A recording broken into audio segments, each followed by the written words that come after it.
retrouve aujourd'hui pour démarrer une nouvelle semaine de vlog. J'espère que vous allez bien, j'espère que vous avez passé un bon week-end.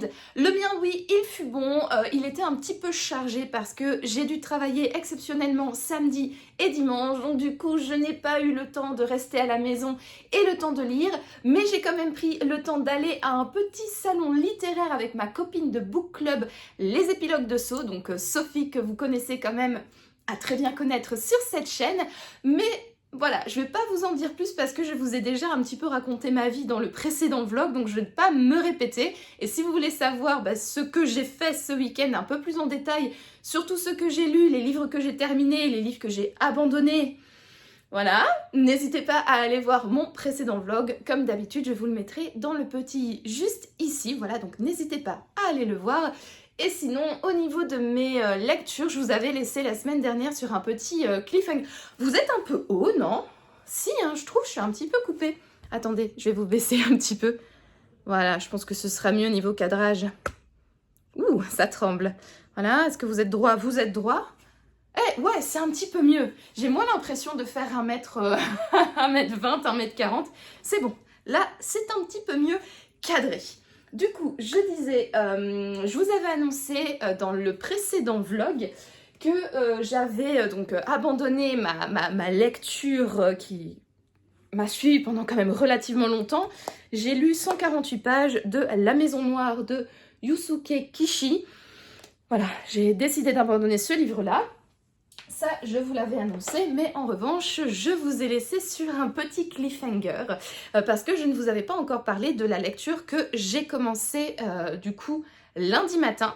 Voilà, je vous avais laissé sur ce petit cliffhanger. Voilà, j'aime bien de temps en temps faire durer le suspense comme ça parce que du coup, je me dis que c'est tellement insoutenable que d'office, vous allez regarder le vlog d'après. Donc, d'un point de vue stratégique, c'est pas mal du tout. Elle a le pif, hein, la dame. Voilà, donc du coup, j'ai commencé lundi un nouveau livre. C'est un livre que j'ai choisi pour valider la thématique de la semaine du Black November de Séverine de Il est bien ce livre. Je vous en ai déjà parlé depuis plusieurs vidéos, mais cette année, j'ai décidé donc de participer au Black November, qui est un challenge littéraire organisé par Séverine du compte YouTube et Instagram Il est bien ce livre. Et donc, chaque semaine de novembre, il y a une thématique et on doit piocher dans sa palle un livre qui répond à cette thématique. Et donc, pour cette semaine, donc du 17 au 18, 19, 20, 21... 22, 23, 17 au 23, si je dis pas de bêtises. La thématique, c'était lire un livre qui est fortement plébiscité, qui a gagné des prix, ou enfin voilà, un livre plébiscité qui a gagné des prix, etc. Je vous mettrai l'intitulé exact juste ici parce que je ne m'en rappelle plus. Et j'ai donc décidé de sortir de ma palle L'Horloger de Jérémy Classe, qui est un auteur belge. Et en fait, ce livre avait gagné le prix Club, donc qui est un prix organisé par les librairies Club, c'est des librairies belges. Chaque année, ils ont une sélection comme ça de romans et il y a un roman qui gagne le prix. Et en 2025, si je ne dis pas de bêtises, oui, c'était cette année, eh bien c'est L'Horloger qui a gagné ce prix. Donc voilà, j'ai choisi un livre qui a gagné un prix. Je l'ai commencé lundi. Et j'ai pas beaucoup avancé parce qu'aujourd'hui on est quoi? On est jeudi. Oui, j'ouvre le vlog un petit peu en retard, mais encore une fois j'ai une semaine qui a été bien remplie par plusieurs choses et je n'ai pas pris le temps de prendre la caméra juste avant, mais bon, bref, c'est pas grave. De toute manière, j'ai commencé ce livre lundi et j'ai lu 54 pages, donc vous n'avez pas raté grand chose, hein, mes amis, vraiment rien du tout. Alors, de quoi parle L'Horloger? Je vous avoue que je n'en ai aucune idée. Je trouve que ce début de roman est un petit peu brouillon. Je sais qu'on suit un gars qui s'appelle... Attendez, je vais aller voir... il s'appelle Jacob Dreyfus. Il s'est fait passer pendant un an pour un... En fait, il a un petit peu joué les...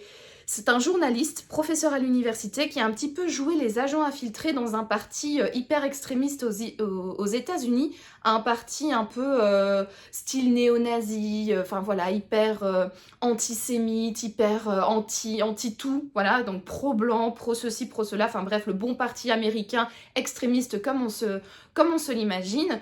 Et à la tête de ce parti politique, il y avait 3 grands bonnets, donc 3 peut-être pas les 3 fondateurs, mais en tout cas 3 personnes clés. Et le début du roman s'ouvre sur un petit peu l'arrestation, voire voilà, on met ces 3 personnes un petit peu hors d'état de nuire par différents moyens, et on arrête également les comment on appelle les petits suivants, la petite clique quoi, de ces 3 personnes et de ce parti un petit peu extrémiste qu'on comprend extrêmement violent, etc. Puis ensuite, ce journaliste, il est mis sous protection de la police parce que forcément ce qu'il a fait c'est pas top, il s'est attiré plein d'ennemis. Comme on a arrêté des gros bonnets, forcément les petits lieutenants et les petits soldats qui font partie de ce groupe d'extrémistes sont pas très très contents, donc ils le menacent. En plus, Jacob Dreyfus, hein, c'est ça, oui, il est juif, donc forcément, voilà, l'antisémitisme monte, etc. Enfin bref, il est mis sous protection policière. On comprend par mail interposé, parce qu'il écrit des mails à son père, et nous, on lit les différents mails, qu'il envoie son fils chez ses parents, que ça se calmait, puis ça reprend, enfin bref. Je trouve que ce début de roman est assez brouillon, voilà, il est drouillon. Un petit néologisme en passant. Donc j'ai un peu de mal à donner un résumé. Donc ce que je vous propose encore une fois, c'est de lire la 4e de couverture, voilà, pour vous donner un petit peu plus l'eau à la bouche que ce que je suis en train de vous faire. Donc le premier paragraphe reprend un petit peu... Ah bah tiens, j'ai de la visite. Oh il a pas l'air content. Oh tu peur, mon petit cœur.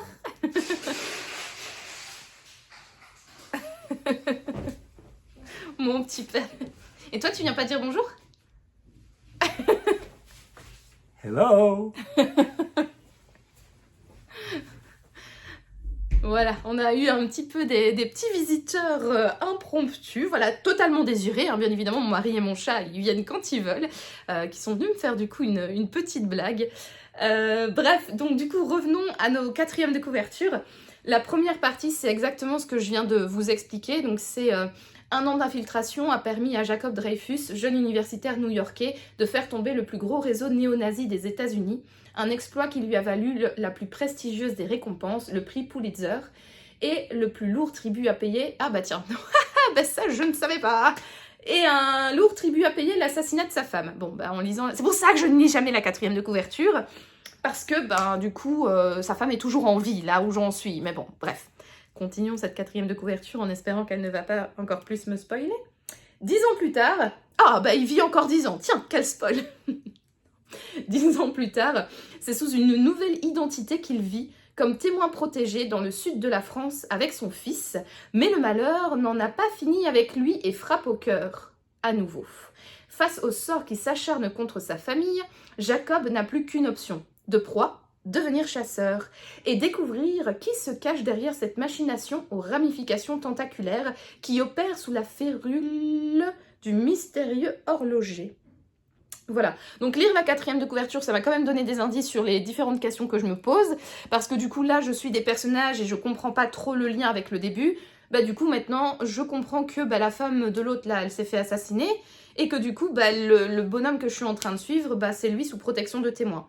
Alors j'avais capté qu'il était sous protection, enfin j'avais capté que... Bref, il y avait une protection de témoin dans l'eau, mais c'était pas les mêmes prénoms, donc j'avais pas fait le lien. Donc là, maintenant, grâce à cette 4e de couverture, le lien est fait. Et donc, je comprends du coup pourquoi je ne comprenais pas, parce que je suppose que j'aurais eu les informations qui allaient éclairer la suite plus tard. Enfin, qu'est-ce que j'allais... J'allais avoir les informations qui allaient par la suite, donc du coup, éclairer ce que j'avais lu avant. J'espère que c'est plus clair, cette formulation de phrase. Et du coup, je l'ai eu grâce à cause de la 4e de couverture. Bon, du coup, c'est pas grave, mais ça permet de me dire que du coup, c'est un début de roman peut-être un petit peu moins brouillon que je ne le pensais, qu'il me fallait peut-être un petit peu mordre sur ma chic pour continuer la lecture et que la lumière se fasse sur mes différentes interrogations, et en tout cas que le brouillard qui, je trouvais, planait sur le début de roman disparaissent au fur et à mesure que l'on avance dans le roman. Et en même temps, nous sommes dans un thriller, un roman à suspense, un roman noir. Noémie, oui, c'est parfois normal que les gens agissent ainsi, c'est comme ça que le genre fonctionne. Mais bon, bref, du coup, cette 4e de couverture m'a un petit peu convaincue peut-être de continuer ce livre parce que je vous dis, j'ai lu 54 pages, donc j'ai déjà pas encore beaucoup lu cette semaine. Mais en plus, je trouvais ça un peu... Enfin, je comprenais pas. Je trouvais ça un petit peu brouillon, ce début de roman. Je trouvais qu'on sautait un petit peu partout, à droite, à gauche, en haut, en bas, en diagonale, machin bidule chouette, et du coup j'avais un peu de mal à assembler les morceaux pour que le puzzle devienne clair et lisible. Et c'est vrai que je commençais un petit peu à me lasser après une cinquantaine de pages. Je commençais un petit peu à me dire, je vois pas du tout où l'auteur veut me mener. Et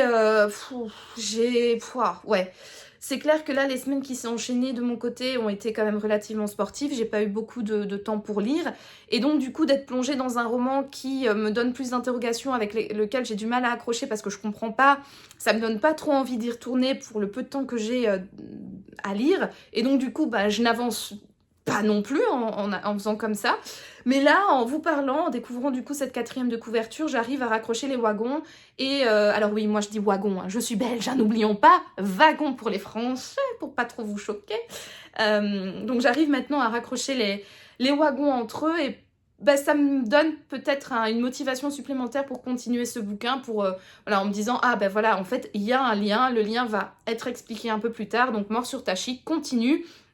Et puis peut-être que ce sera une belle découverte, parce que ce livre-là, j'en ai entendu quand même pas mal parler sur les réseaux sociaux, notamment Iris, Aude, Morgane, etc., qui est la team des Bécasses, l'ont lu et elles ont beaucoup aimé. Elle m'avait juste dit, voilà, la fin est un petit peu... Tu verras, mais en tout cas, le livre, il est vachement bien en lui-même. Sophie, donc ma copine de book club, les épilogues de Sceaux, pareil, l'a lu, elle avait quand même bien aimé. Elle avait juste trouvé les personnages un petit peu chiants, comme quoi les deux personnages principaux lui tapaient un petit peu sur le système, mais elle avait quand même bien accroché, elle m'avait dit que voilà, elle avait bien aimé, donc c'est clair que je me posais la question de dire bah tiens, pourquoi est-ce que moi ça me plaît pas, mais voilà, maintenant ça m'a redonné un nouveau souffle, j'ai envie de le continuer, je suis assez curieuse. Là on approche du week-end, donc normalement ce week-end je n'ai rien de prévu à part book club avec mes copines, donc Sabrina, Stéphanie et Sophie. On se voit samedi matin à 10h pour un petit brunch entre copines, faire notre petit book club, et normalement pour le reste du week-end, à part des sorties running, je n'ai rien d'autre à faire, et donc j'espère pouvoir véritablement cette fois poser mes fesses dans mon fauteuil qui est juste là, avec une petite bougie, un petit thé, et lire une grosse partie de la journée, parce que c'est des séances lecture comme ça me manque, vraiment ça me manque. Ça fait plusieurs semaines, voire plusieurs mois que je n'en ai pas eu, malheureusement.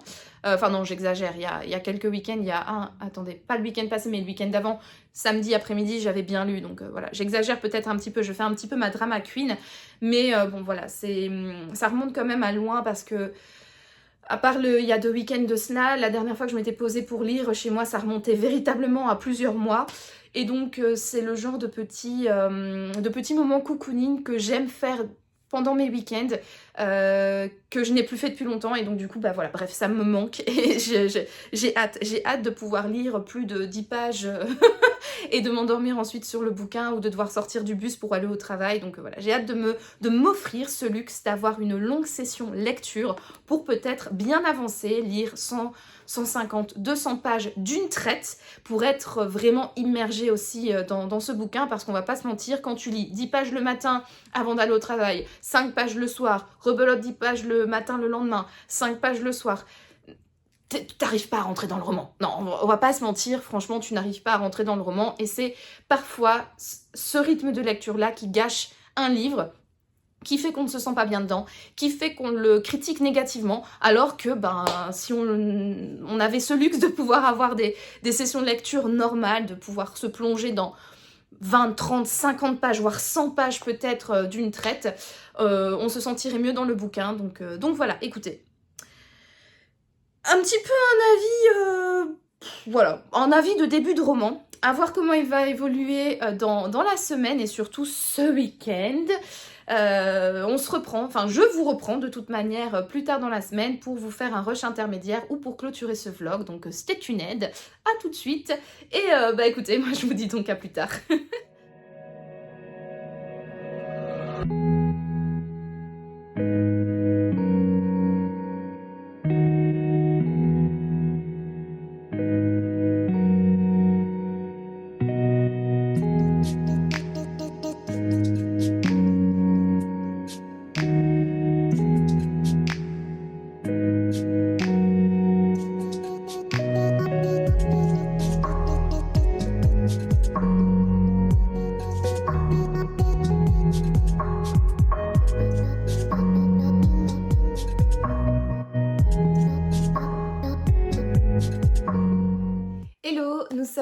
dimanche soir et je prends rapidement la caméra pour vous faire un petit avis intermédiaire sur ma lecture en cours qui est L'horloger de Jérémie Classe. Je suis à la page 267 sur 543, donc j'ai presque dépassé je suis presque à la moitié du roman. Je vous cache pas que j'ai dû m'accrocher pour arriver jusque là. C'était relativement un petit chemin de croix. Clairement, j'ai beaucoup de mal à entrer dans ce bouquin, notamment dû à la narration. En fait, les chapitres sont quand même relativement longs, mais ils sont à chaque fois entrecoupés de petits passages où on va suivre plusieurs personnages.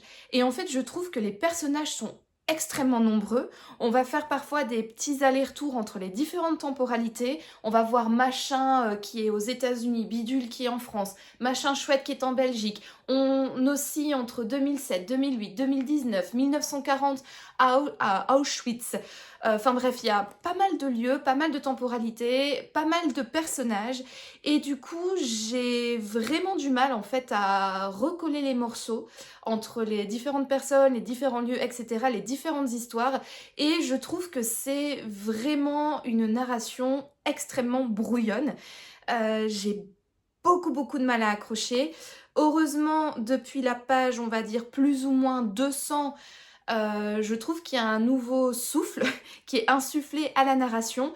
J'accroche un petit peu mieux. Alors, il y a un peu plus d'action en fait. Là, on entre vraiment dans le vif de l'action, le vif du sujet qui est notamment décrit dans la 4e de couverture. Donc j'ai un petit regain d'intérêt. Je suis vraiment ravie parce que je n'ai pas envie d'abandonner ce livre étant donné que j'ai abandonné le livre que j'avais commencé juste avant qui est La Maison Noire de je ne sais plus qui. Je vous mettrai le titre exact et l'auteur ici. Et donc du coup, je n'avais pas envie d'enchaîner sur un second abandon, 2 abandons à la suite. J'ai pas trop envie. Et étant donné que ce livre a reçu quand même pas mal de critiques positives, j'ai pas mal de copines sur Instagram qui ont beaucoup aimé le bouquin. Sophie, ma copine de book club, les épilogues de Saul, l'a également bien aimé. Donc je me dis c'est qu'il y a une raison et c'est pour ça en fait que je m'accroche. Donc du coup, la lecture des 200 premières pages a été relativement laborieuse. Ici, les 60 pages que je viens de me farcir juste avant de vous prendre, ça a été un petit peu mieux. Il y a un petit peu plus d'action, il y a un petit peu moins de changements comme ça, de point de vue, de personnages, ceci, cela. Donc du coup, ça me plaît mieux au niveau de la narration et j'espère que ça va rester comme ça jusqu'à la fin parce que j'ai envie de terminer, j'ai envie de terminer le roman.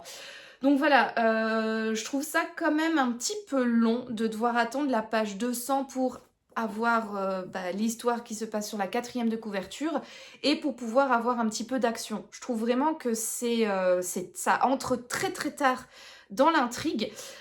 Donc je suis ravie d'avoir tenu jusque-là, mais je trouve que, en tout cas personnellement, moi c'est pas le genre de narration que j'apprécie. Moi j'aime bien quand c'est déjà beaucoup plus rapide, mais quand la tension elle est présente dès le début. Là je trouve que 200 pages pour avoir enfin de l'action, je trouve ça vraiment long. Donc voilà. Aussi, j'ai été un petit peu surprise par la plume de l'auteur. Finalement, je m'y suis faite et j'aime bien, mais je suis vachement surprise. Parce qu'en fait, elle a un côté... il y avait un côté très graveleux dès le début.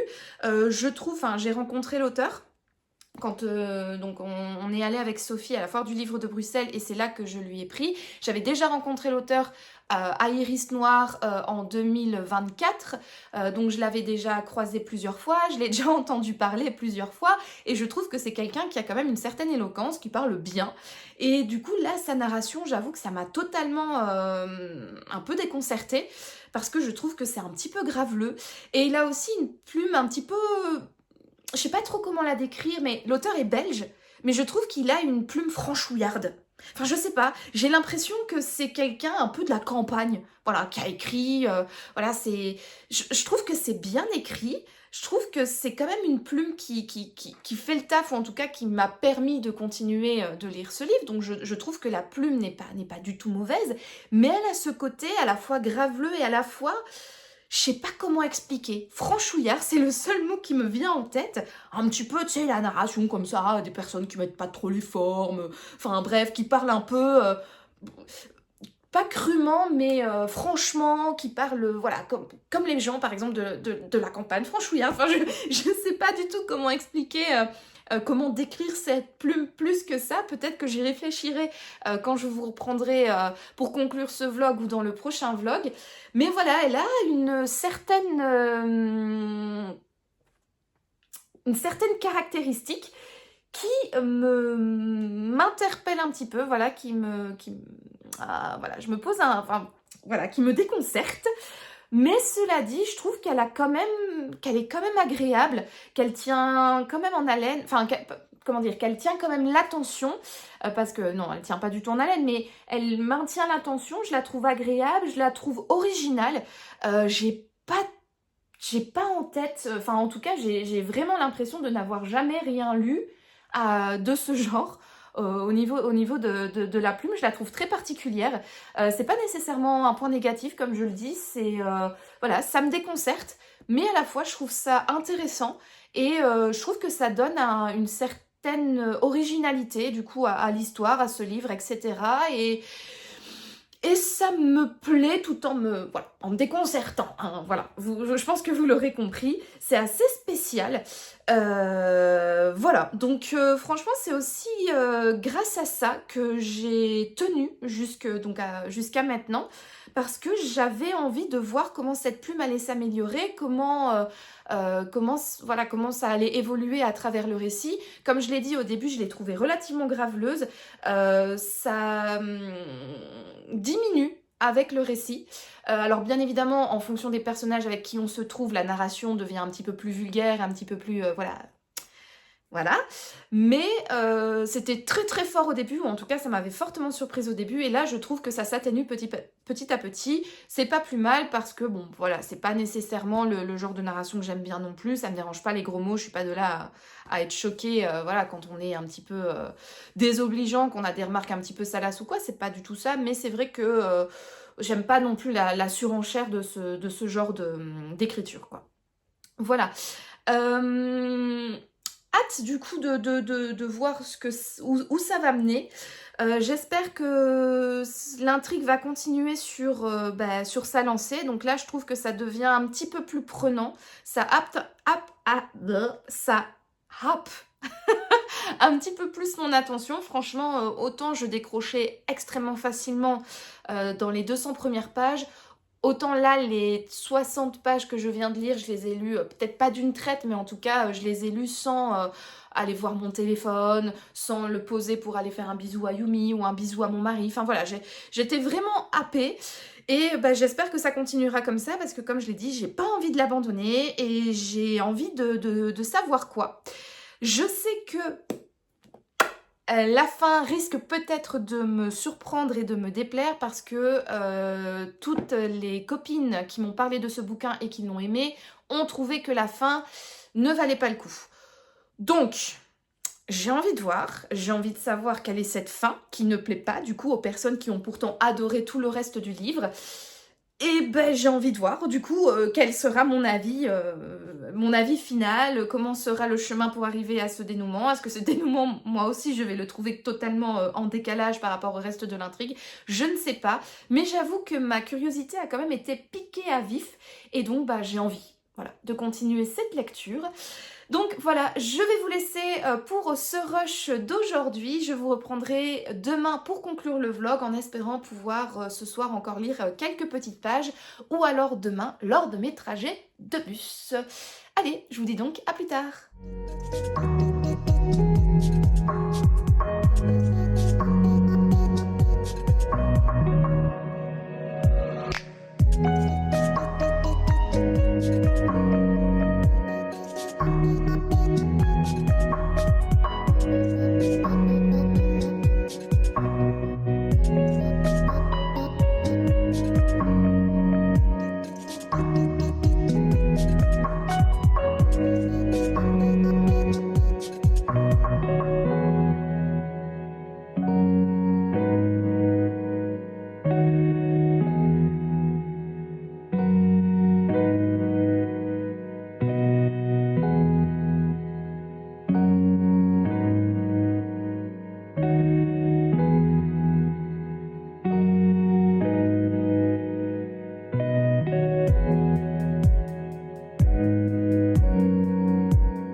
sommes le mercredi 26 novembre et je viens clôturer cette semaine de vlog.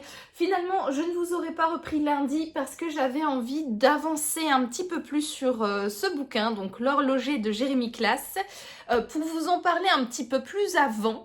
Et finalement, comme d'hab, hein, j'ai mal géré ma semaine. Lundi, nous étions de sortie avec mon mari, donc pendant toute la soirée, on était occupés.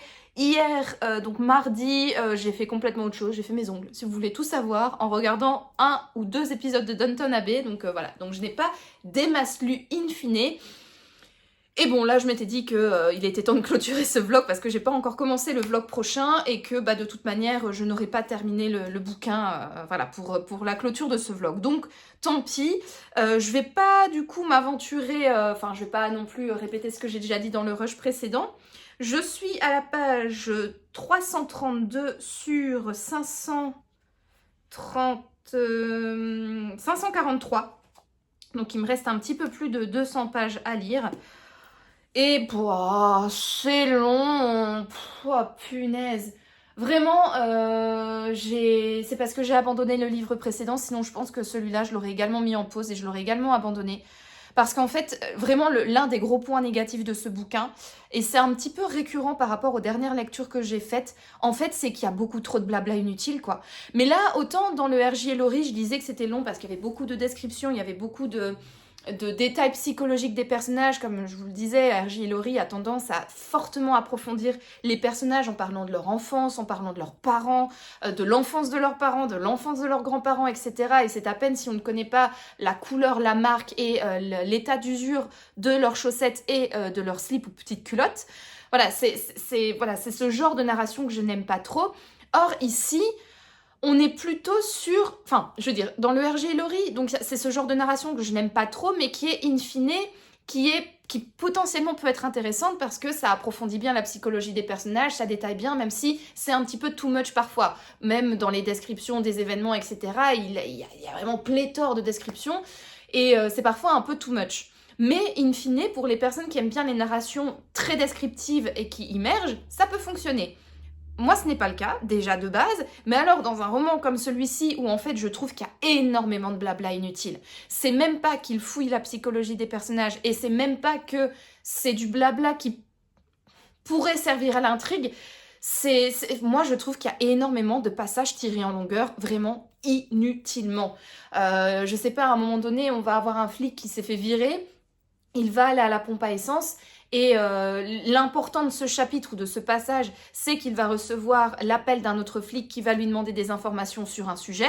Mais avant d'arriver à l'appel de ce flic qui demande des informations sur un sujet qui est du coup hyper utile pour l'enquête et qui est utile pour l'histoire, quoi, pendant 3-4 pages, on va avoir les ruminations du flic qui va recevoir l'appel, on va le suivre à la pompe à essence, on va connaître l'essence qu'il va mettre dedans, combien il a payé, ce qu'il a fait, ce qu'il pense du pompiste, etc. Donc on est un peu dans la même vibe que le R.J. et Laurie, mais ici, je trouve que c'est plus inutile que par exemple dans Vendetta.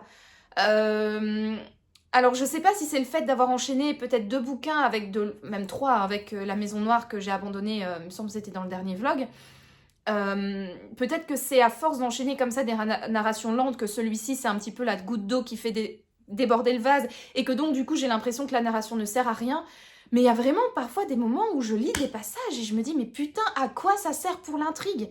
Vraiment, vraiment. On va pas en détail des personnages, on va pas en détail bref, je vais pas refaire l'histoire, mais je trouve vraiment qu'il y a beaucoup de passages inutiles, beaucoup de blabla qui ne sert à rien, et franchement, moi, ça m'agace. Je pense que ça se voit, mais j'en peux plus, quoi.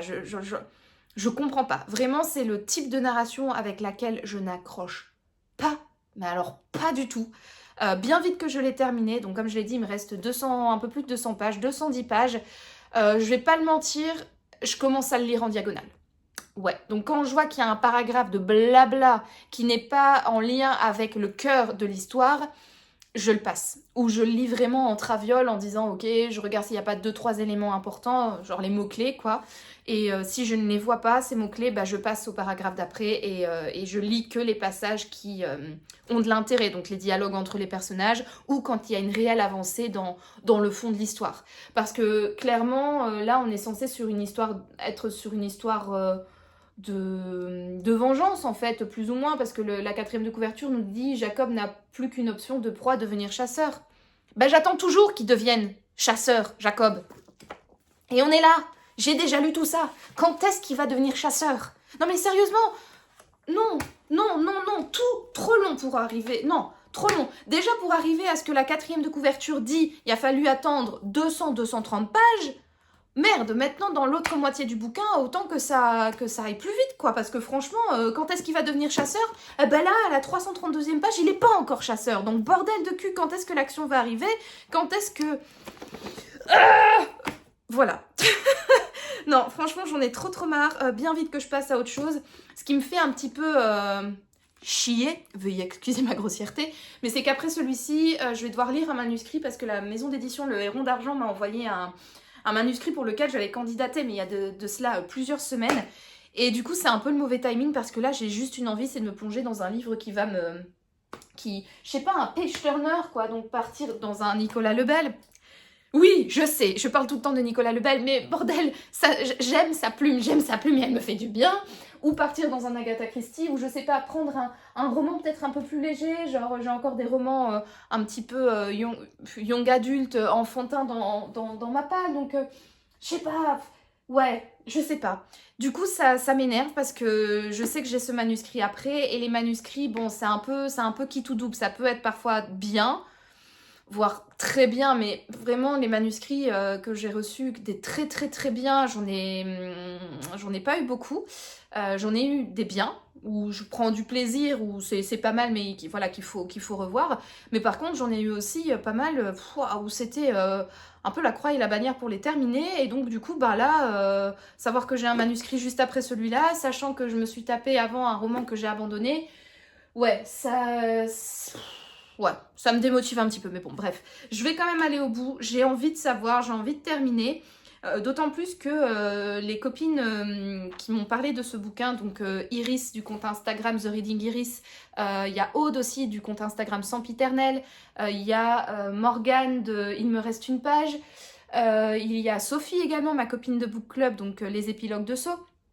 Elles ont toutes bien kiffé ce bouquin, elles m'ont juste dit que la fin était un petit peu... pour reprendre les mots de certaines, éclatée au sol.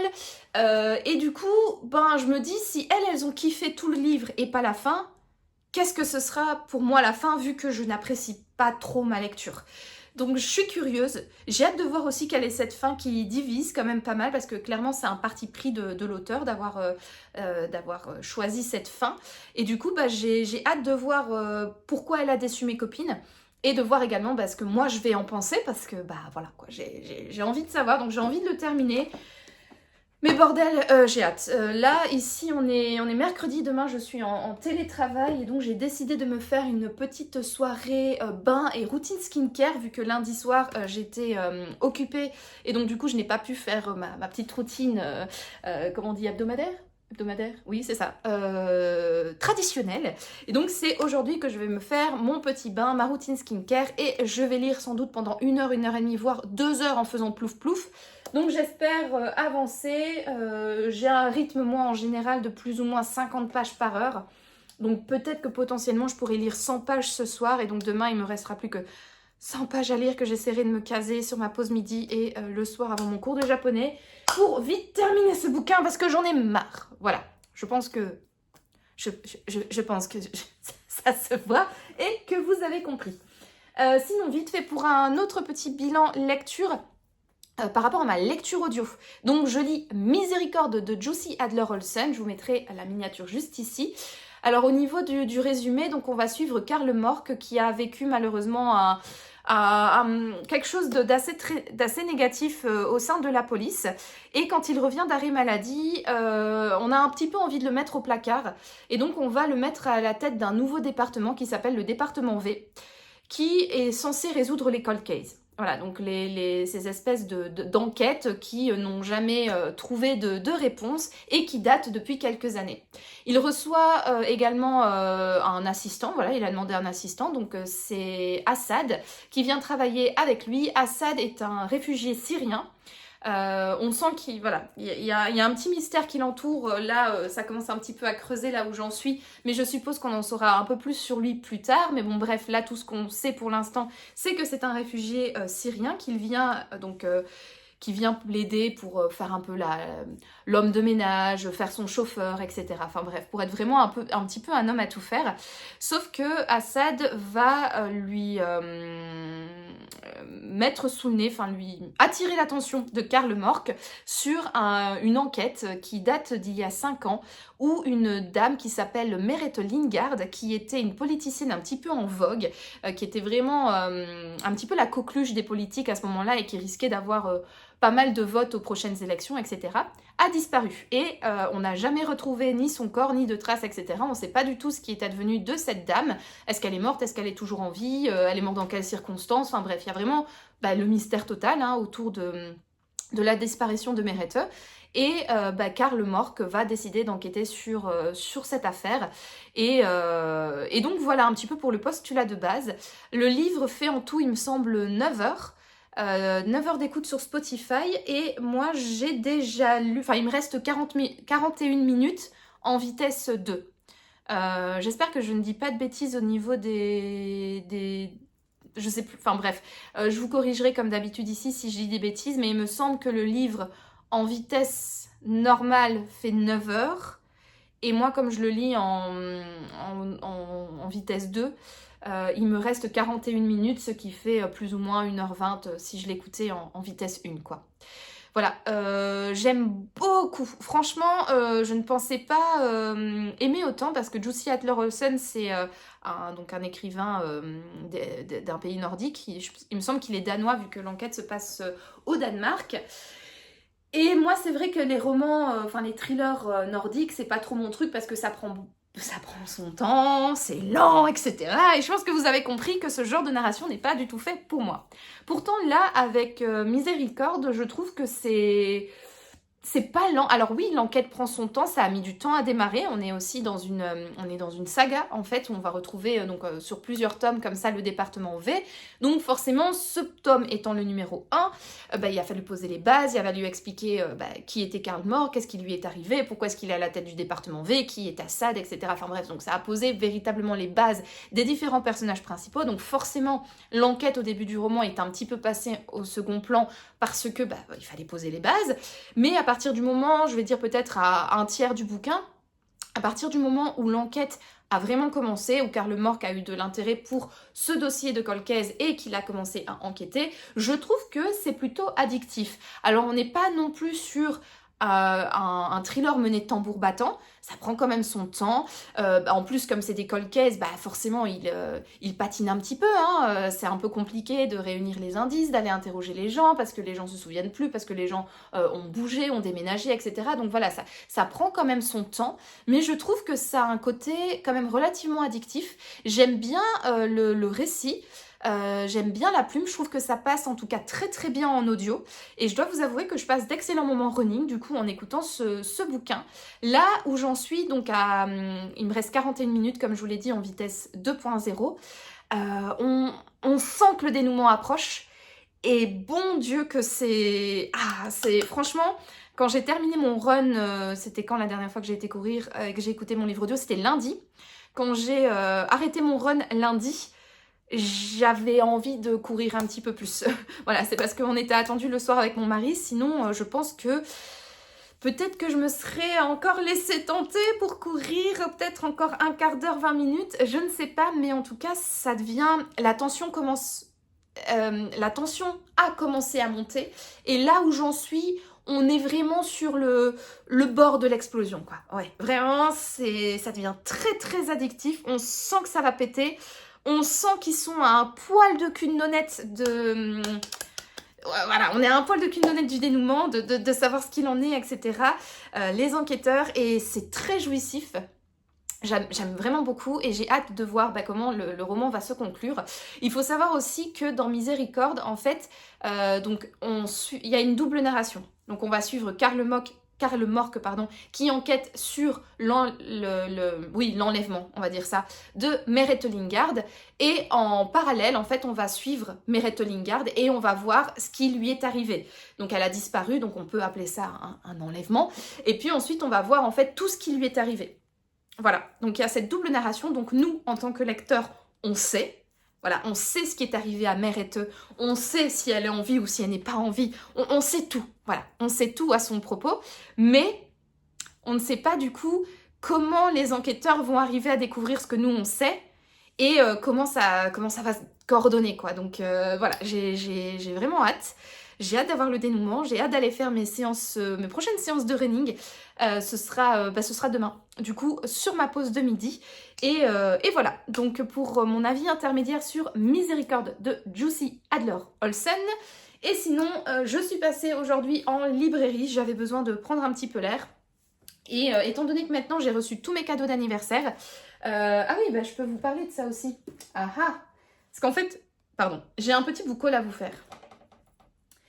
Et j'ai oublié de vous parler des livres que j'ai reçus de la part de mes copines de Book Club. Parce que donc samedi, il y avait réunion Book Club, quoi, où j'ai revu mes copines. Et comme ça faisait un long laps de temps qu'on s'était plus vus, j'ai reçu mes cadeaux d'anniversaire de la part de Sabrina et de Stéphanie. Donc ils m'ont offert chacune un livre. Et j'attendais en fait de recevoir la fin de mes cadeaux d'anniversaire pour pouvoir aller en librairie, m'acheter des livres qui me faisaient envie, parce que j'avais pas envie du coup de contrecarrer les plans d'une de mes copines ou de quelqu'un qui souhaitait me faire un cadeau. Bref, donc du coup j'ai un petit book haul à vous faire. Je vais vous présenter donc les 2 livres que j'ai reçus de la part de Stéphanie et Sabrina, et je vais également vous présenter les livres que j'ai achetés aujourd'hui en librairie, parce que comme je sais plus si je l'ai dit, oh là là, elle se fait vieille la madame. Oui, j'avais tout simplement envie de passer en librairie, j'avais besoin de me changer les idées, et comme j'avais encore quelques livres que je voulais absolument acquérir pour cette fin d'année 2025, j'y suis allée. Je me suis dit, voilà, ça me fera plaisir, et c'est toujours chouette d'aller acheter des petits bouquins, hein, n'est-ce pas? Alors, sinon, niveau livre que j'ai reçu, donc Sabrina m'a offert un lundi parfum matcha de Michiko Aoyama. Alors malheureusement, celui-là, je l'ai déjà dans ma pile à lire, donc je vais voir, j'ai le petit ticket qui est ici, je vais voir si je vais pouvoir l'échanger, et si pas, je le rendrai à Sabrina et elle le lira. Mais je vais quand même vous lire du coup le résumé, parce que je vous l'avais présenté dans l'un de mes précédents vlogs, mais ça date, donc du coup une piqûre de rappel, ça ne fait jamais de mal. Donc un lundi, parfum matcha. Ce lundi-là, l'énigmatique propriétaire du café Marble à Tokyo organise une dégustation de thé. Caché sous les cerisiers qui changent de couleur au fil des saisons, ce havre de paix se transforme alors en un lieu magique où l'amertume du matcha vient apaiser celle de l'existence. Une brillante commerciale, poursuivie par la malchance depuis le Nouvel An, la propriétaire d'une boutique florissante qui a oublié l'humilité de ses débuts, une grand-mère en froid avec sa petite fille. Alors qu'un chat blanc comme neige observe paisiblement les étonnants humains qui l'entourent, le Café Marble devient le lieu de rencontres insolites qui vont bouleverser la vie de ceux qui en ouvrent la porte. Voilà, donc un roman japonais, un roman choral, j'ai l'impression que ça va être un roman choral qui a tout pour me plaire, qui est tout doux, qui je sens va me faire passer un bon moment, un petit roman contemporain un peu hors du temps, avec une narration si particulière, donc comme les Japonais savent si bien le faire, donc voilà. Donc ce livre-là, je l'ai déjà dans ma palle, mais c'est quand même sympa de voir que mes copines de book club me connaissent bien, parce que forcément, du matcha, des chats, du Japon, et moi, je suis au paradis, hein. Clairement, là, elle avait bien trouvé Sabrina, c'était un très chouette cadeau. Et Stéphanie m'a offert un livre, donc elle est allée au salon du livre d'Étal, qui est un village en Belgique, et elle a trouvé ce bouquin. Apparemment, tout lui faisait penser à moi. Donc du coup, elle a été voir l'auteur et elle me l'a fait également dédicacer. Donc j'ai une petite dédicace de Francis Groff, qui a écrit donc L'homme sous le toit. Voilà, c'est un roman. Et la 4e de couverture nous dit: dans une petite ville française sans histoire, une famille vit paisiblement dans une maison ordinaire. Un bonheur tranquille, presque banal, jusqu'à ce qu'une maladie vienne en perturber l'équilibre. Rien de grave, pense-t-on d'abord, juste une ombre discrète qui s'immisce dans le quotidien, sournoise, presque anodine. Puis survient le drame. impensable, incompréhensible. À l'intérieur de la maison, le silence s'épaissit, la vie se recroqueville. Sous les combles, dans un refuge qu'il s'est aménagé pour fuir la réalité, un père s'isole, noircissant les pages d'un cahier comme pour conjurer l'inacceptable. 3 voix s'élèvent dans ce huis clos oppressant. Celle de l'homme, celle du narrateur et celle du chat, témoin insaisissable qui observe, impassible, les failles se creuser. Au fil des pages, le drame se dessine, implacable, jusqu'à révéler les tréfonds du comportement humain. Voilà, je pense que c'est pour ça qu'elle avait choisi, c'est parce que l'un des narrateurs c'est un chat. Et que je suis une crazy cat lady. Donc j'aime le matcha, j'aime le Japon et j'aime les chats. Voilà, tout simplement. Je suis une crazy cat lady, une crazy personne qui drink du matcha et une personne complètement fofolle du Japon. Voilà. Donc voici pour mon deuxième cadeau. Franchement, pourquoi pas me laisser tenter. En plus, il est assez court, il fait 189 pages, donc c'est un grand format, hein, mais bon, c'est quand même pas très très gros, et en plus, c'est bien aéré à l'intérieur, donc je pense que ça va se lire vite. J'ai hâte. Écoutez, nouveau roman du coup qui rejoint ma palle. Et moi, de mon côté, du coup, j'ai été faire mon petit shopping personnel, hein, vu que personne ne m'avait offert ces bouquins, et donc du coup, je me les suis procurés moi-même. Alors, le premier... Est-ce que ça va vous surprendre? Je ne crois pas. Devinez quel livre j'ai acheté, ou en tout cas, quel auteur j'ai acheté, sachant que cet auteur, je vous en parle depuis des vlogs, et qu'il y a un livre qui est sorti au mois de novembre, un nouveau livre, au livre de poche. On en a parlé tout à l'heure, mais c'est Nicolas Lebel. Donc en fait, ici, La Piste aux étoiles, ça faisait un long moment que je cherchais ce bouquin. Parce qu'en fait, il était disponible de base, vous savez, quand vous achetez 3 livres de poche ou 2 livres de poche, vous en avez parfois un offert avec le petit macaron livre gratuit. Et en fait, j'avais repéré que Nicolas Lebel avait écrit un bouquin qui s'appelait donc La Piste aux étoiles, qui était disponible gratuitement. Et à chaque fois qu'il y avait des promotions comme ça sur les livres de poche, je le cherchais également un petit peu vite fait en occasion. Vinted, je sais pas si ça fonctionne ici au Luxembourg, mais bon... J'ai pas non plus, j'ai pas farfouillé Vinted parce que j'abandonne un petit peu ce billet de seconde main parce que ça fonctionnait pas très bien, en tout cas il y a encore quelques années ici au Luxembourg. Mais voilà, je le cherchais, je le trouvais pas, et puis l'auteur m'a écrit sur Instagram en me disant qu'il allait sortir maintenant en livre payant. Donc toujours chez le livre de poche, et que sa sortie serait en novembre, et voilà, c'est enfin le cas, nous sommes en novembre, et donc voilà, nouveau livre de Nicolas Lebel qui est sorti donc dans toutes les bonnes librairies et tutti quanti, hein, point relais, etc. Donc La Piste aux étoiles, c'est une saga avec un embaumeur, je pense, quelque chose comme ça, mais bon bref, je vais vous lire la 4e de couverture. Sur le plan professionnel, je fréquente surtout des cadavres. C'est un choix autant qu'une préférence. Petite citation. Ancien légionnaire et enquêteur à ses heures perdues, Luc Mandoline, alias l'embaumeur, gagne sa vie en préparant les défunts.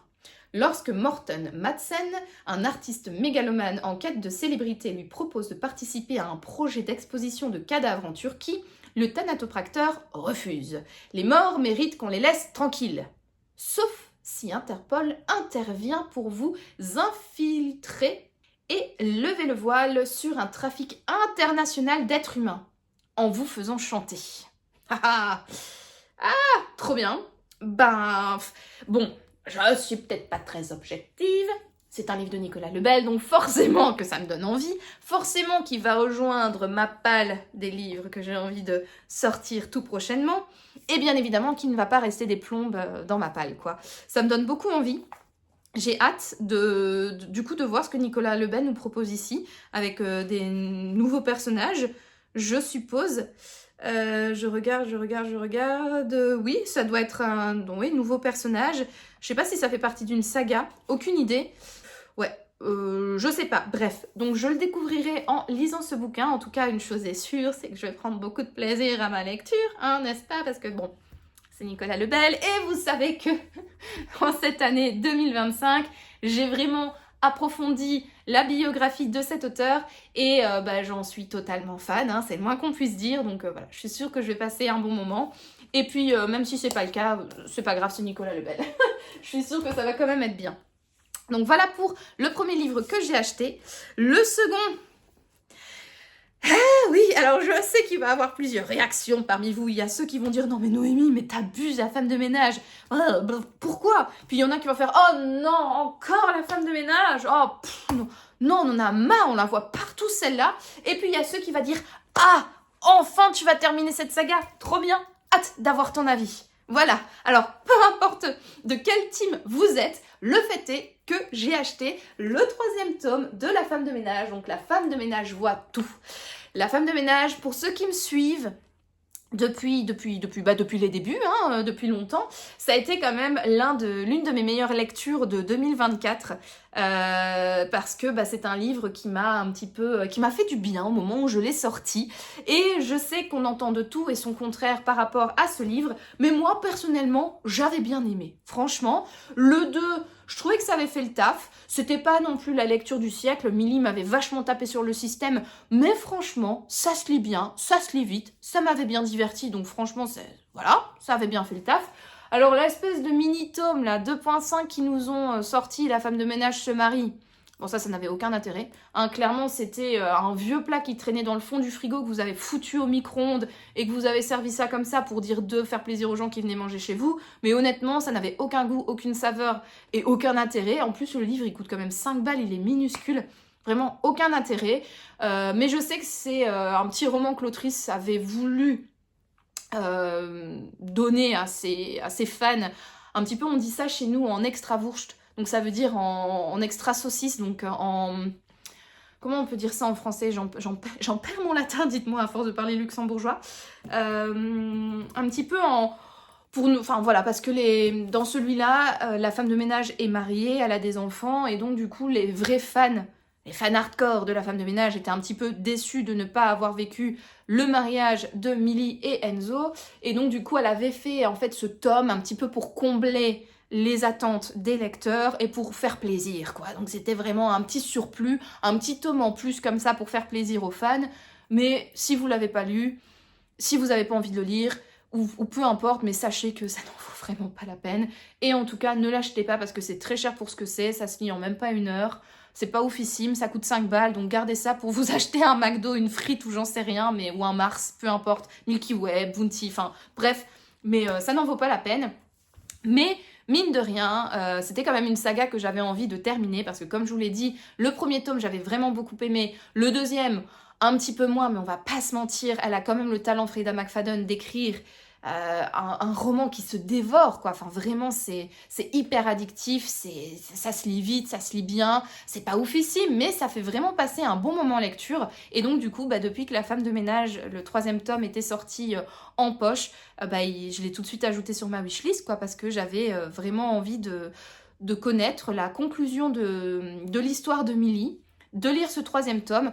Je me doute que ça va être un petit peu les mêmes codes, que ça va un petit peu sentir le réchauffer, et je me doute que Milly va continuer à me taper sur le système, mais je sais que c'est un livre que je vais dévorer, qui va se lire bien, qui va se lire vite, et franchement, là en ce moment, vu les lectures que je me tape, un livre qui n'est pas très prise de tête, qui n'est pas très très profond, et qui n'a pas besoin de grosses facultés intellectuelles, ni d'imagination suite aux moult descriptions, etc., tutti quanti. Franchement, parfois, ça fait du bien parfois de déconnecter un petit peu la tête et de se plonger dans des romans peut-être un petit peu plus faciles et un peu moins tarbiscotés, quoi, un peu plus faciles. Mais bref, moi, c'est un peu mon guilty pleasure. J'ai envie de terminer cette saga, j'ai envie d'avoir la conclusion, donc voilà, je l'ai pris. Et écoutez, chacun, les goûts et les couleurs, ça ne se discute pas, tous les goûts sont dans la nature, et moi personnellement, La femme de ménage, c'est un petit peu mon guilty pleasure, et j'espère qu'avec ce 3e tome, je vais prendre autant de plaisir que, notamment dans le premier, qui était vraiment une très très belle découverte une très très belle découverte pour moi, ou au moins autant de plaisir qu'à la lecture du 2, même si ça cassait pas 3 pattes à un canard, mais bon, comme je l'ai dit, c'était quand même une lecture agréable qui m'a fait plaisir sur le moment. Bref. Du coup, de quoi ça parle, ce 3e tome? Donc, La femme de ménage voit tout. Après avoir été au service des autres en tant que femme de ménage, Millie s'est enfin construit une vie à elle. Elle vient même d'emménager dans une belle maison, à l'abri d'une petite impasse chic et tranquille, avec son mari et ses 2 enfants. Mais son rêve d'une existence paisible se ternit rapidement lorsqu'elle rencontre ses voisins. Il y a Suzette, bien trop snob et aguicheuse, et son insipide mari, Jonathan, sans oublier leur terrifiante femme de ménage au regard perçant et au comportement plus que suspect. Les craintes de Millie montent d'un cran lorsque d'étranges bruits se font entendre la nuit dans sa propre maison. Ah, je sais pas vous, mais moi, cette 4e de couverture, franchement, ça me hype. J'ai trop hâte de lire ce livre. Peu importe ce que vous en pensez, moi c'est mon petit guilty pleasure et franchement j'ai hâte de voir ce que... J'ai hâte de lire ce livre. Voilà, bah écoutez, il rejoint ma palle. Voilà. Ma palle de livres à lire prochainement. Voilà, en tout cas, les livres qui m'inspirent en ce moment. Et alors, j'ai acheté un 3e bouquin. Pareil, c'était un livre que j'attendais depuis très longtemps. C'est un livre qui conclut une saga en 4 tomes, que j'ai découvert un peu par hasard en allant en librairie avec Sophie, parce que sur le tome 2, il y avait la couverture d'un chat. Enfin, la couverture, il y avait le dessin d'un chat. Et ça m'avait intriguée, du coup j'avais regardé le tome 1, j'avais lu la 4e de couverture, ça m'avait intriguée et je me suis dit pourquoi pas me lancer dans cette saga, parce qu'il s'agit d'une saga de BD. Et en cette année 2025, j'avais le challenge de lire un petit peu plus de BD, de m'ouvrir un petit peu plus à ce 9e art, et j'avais du coup croisé le chemin de la saga Le Château des Animaux, et l'ultime tome, le tome 4, le dernier, est sorti au mois de novembre, il y a 1 ou 2 semaines je pense, et bah je l'ai enfin, franchement j'ai trop hâte, j'ai vraiment hâte de terminer cette saga. Le tome 3 s'était terminé sur un événement de ouf, on sent que la tension monte, on sent que là on avait atteint le point de non-retour, et donc là ça va être la conclusion de cette histoire. Et j'ai trop hâte de savoir si ça va être une conclusion heureuse, une conclusion malheureuse, qu'est-ce qui va se passer, qu'est-ce qui va advenir de nos personnages principaux, qu'est-ce qui va advenir de mes personnages préférés. J'ai trop hâte, je suis trop contente. Et voilà, regardez-moi cette beauté de couverture, je trouve qu'elle est magnifique et glaçante à la fois. On voit donc Miss B qui est horrifiée, avec des couleurs, on dirait que c'est un incendie comme ça. Pourquoi est-ce qu'elle est dans cet état? Pourquoi est-ce qu'il y a un incendie? Pourquoi est-ce qu'elle a peur? Qu'est-ce qui se passe? J'ai trop envie de savoir, mais en tout cas, je trouve que cette couverture, elle est incroyable. Ouais, trop bien. Donc le 4e tome, Le sang du roi, donc la saga Le Château des Animaux, donc de Delep et d'Horizon. Alors, je ne sais plus qui est qui. Attendez. Mince, Ah, non, enfin, faut pas que je me spoil. Non. Ah, attendez. Je pense que je me suis spoilé la fin. Non. Enfin bref, c'est un peu la fin que j'attendais que je... Bref. Alors, c'est Félix Delep et Xavier d'Horizon. Mais je ne sais plus qui est qui. Écoutez, je vous le mettrai ici en dessous. Donc, qui est qui? Mais en tout cas, voilà, c'est les deux personnes qui ont créé cette BD. Donc, l'un est le dessinateur et l'autre le scénariste. Voilà. Trop bien. Et sinon, moi je peux peut-être vous lire la 4e de couverture vite fait. Ça dit pas grand chose, mais ça peut donner l'eau à la bouche pour les personnes qui ont envie de découvrir cette saga. Les hommes sont partis. Dans le château, il ne reste plus que les animaux. Poules, chèvres, ânes et moutons s'épuisent à la tâche pour le prestige du président Silvio et sa cruelle milice de chiens. La dictature et la terreur règnent, à moins que certains animaux ne décide d'entrer en résistance. Voilà, parfait. Franchement, je n'aurais pas mieux fait niveau résumé. Voilà un petit peu pour la thématique. Donc on a le président, donc Silvio, qui est un gros taureau qui sème la terreur. Voilà, dans le château des animaux. Et puis ensuite, les animaux vont décider de se de se rebeller, mais ils vont choisir un mode de rébellion assez particulier. Ils vont choisir de faire la révolution non violente, une révolution très pacifique, inspirée un petit peu de la façon de faire de Gandhi et de Martin Luther King. Donc vraiment de répondre à la dictature et à l'oppression et à la terreur par la non-violence en fait, pour bien montrer un petit peu l'hypocrisie des personnes qui sont en face. Et donc on va avoir cette révolution pacifique, non-violente, que vont mettre en place les différents animaux de la ferme, et on va voir comment cette révolution non-violente va impacter la stabilité de la dictature et de la terreur, et comment potentiellement ils vont pouvoir renverser cela. Ou pas. Voilà. Donc voilà pour le 4e tome, j'ai trop hâte de le sortir. Pour être honnête, j'hésite là ce soir de le lire dans mon bain. Parce que vous l'aurez compris que ma lecture en cours, c'est pas ce qui me passionne le plus en ce moment. Et donc j'hésite de sortir cette BD pour me faire passer un bon moment dans mon plouf-plouf hebdomadaire. Mais je crois que je vais être quand même raisonnable et que je vais continuer l'horloger de Jérémie Classe pour pouvoir le terminer au plus vite. Et une fois que j'aurai terminé, avant de commencer mon manuscrit, je pense que cette BD va rapidement y passer. Et voilà, c'est sur ce petit book haul que je clôture cette semaine de vlog. Je vous remercie d'avoir regardé cette vidéo. Si vous l'avez aimée, n'hésitez pas à me mettre un petit pouce bleu, ainsi qu'un commentaire pour me dire ce que vous en avez pensé. Est-ce que vous avez lu, vous, les livres que je vous ai présentés dans ce vlog? Qu'en avez-vous pensé? Est-ce que vous avez aimé? Est-ce que vous êtes plutôt mitigé? Est-ce que vous avez adoré? Quel livre vous me conseillez de sortir absolument de ma palle? Répondez tous d'une seule voix le Nicolas Lebel, s'il vous plaît. Mais sinon, est-ce que d'autres livres je dois absolument sortir de ma palle que je vous ai présenté dans ce vlog? Est-ce que je vous ai donné également envie d'en découvrir l'un d'eux, les livres que j'ai lus, que je suis en train de lire ou qui ont rejoint ma palle, voilà, par rapport à mon book haul? Est-ce que je vous ai également donné envie de découvrir ces livres-là? Voilà, dites-moi tout dans les commentaires. N'hésitez pas également, et si ce n'est pas encore fait, à vous abonner à ma chaîne pour me soutenir. C'est toujours cool de voir que vous êtes de plus en plus nombreux sur cette chaîne Un Air Littéraire. C'est toujours hyper motivant. J'adore voir cette communauté grandir de jour en jour. Donc merci beaucoup à ceux qui se sont abonnés. Et ceux qui ne sont pas abonnés, qu'attendez-vous? Abonnez-vous s'il vous plaît. On soutient les petits créateurs. On s'abonne. Cliquez sur le bouton. Bref, et donc en attendant de vous retrouver dans le prochain vlog, je vous souhaite comme toujours de passer une excellente journée, une excellente soirée ou une excellente nuit, peu importe. Et je vous dis donc à bientôt pour de nouvelles aventures livresques.